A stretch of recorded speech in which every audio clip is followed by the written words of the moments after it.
আমরা এসেছি চায়ের দেশে, শ্রীমঙ্গল। এটা এটা মৌলভীবাজারের শেষ নয়? হ্যাঁ, ওয়েলকাম টু শ্রীমঙ্গল লেখা এখানেই পাশেই। আর আমরা পাশেই দেখতে পাচ্ছি, এই যে দেখা যাচ্ছে কোথায়, এই যে যে যে যে যে যে এই যে চায়ের কন্যার পিছন দিকটা দেখতে পাচ্ছি। এটা মূর্তি গড়েছে ওরা, একটু পরে আপনাদেরকে সামনে থেকে দেখাতে চেষ্টা করব।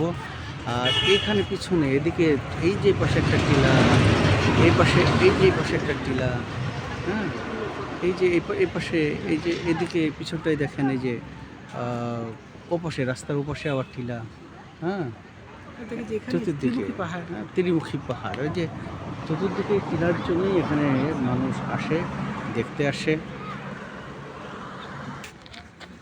ঘন কুয়াশার মধ্যে চায়ের কন্যা দাঁড়িয়ে আছে একা। কৃষিতে কি একা সে ভয় পায়, না তার সাথে পরীরা কথা বলে কি জানি। এটা দেখতে আমরা অনেক দূর থেকে, সেই ঢাকা থেকে আমরা এসেছি এত দূরে।